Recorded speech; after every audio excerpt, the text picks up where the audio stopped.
రాజశేఖర రెడ్డి గారి 16వ వర్ధంతి ఈ సందర్భంగా ఇక్కడికి రాజశేఖర రెడ్డి గారికి నివాళులు అర్పించడానికి ఎంతోమంది అభిమానులు ఈరోజు ఇక్కడికి రావడం జరిగింది. వారందరికీ కృతజ్ఞతలు చెప్పుకుంటూ రాలేకపోయిన వారికి కూడా రాజశేఖర రెడ్డి గారిని ఎంతో ప్రేమించిన వారు ఎంతోమంది ఉన్నారు.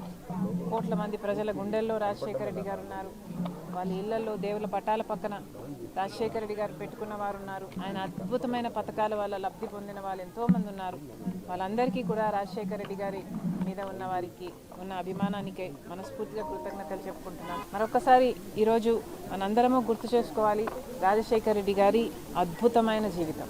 దేవుడు రాజశేఖర రెడ్డి గారిని ఎంత గొప్పగా వాడుకున్నారో, 16 సంవత్సరాలు అయిపోయినా కూడా ఇంతమంది గుండెల్లో రాజశేఖర రెడ్డి గారు ఇంకా బ్రతుకున్నారు అంటే అది సామాన్యమైన జీవితం కాదు.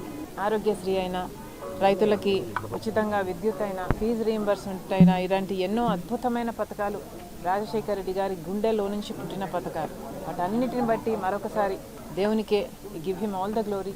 అండ్ ఇంత అద్భుతమైన జీవితం రాజశేఖర రెడ్డి గారికి ఇచ్చారు, అందును బట్టి ఇంత ఆదరణ ప్రజలు రాజశేఖర రెడ్డి గారికి ఇచ్చారు, అందును బట్టి అందరికీ మరొకసారి కృతజ్ఞతలు చెప్పుకుంటూ, మరి ముఖ్యంగా రాజశేఖర రెడ్డి గారు చనిపోతే ఆ బాధను భరించలేక, ఆ నిజాన్ని జీర్ణించుకోలేక ఆయన వెనకాలే దాదాపు 700 మంది వాళ్ళ ప్రాణాలు వదలటం జరిగింది. వాళ్ళందరికీ కూడా వారికి ఈరోజు రాజశేఖర రెడ్డి గారి కుటుంబం, రాజశేఖర రెడ్డి గారి అభిమానులు మనస్ఫూర్తిగా నివాళులు అర్పిస్తున్నాం.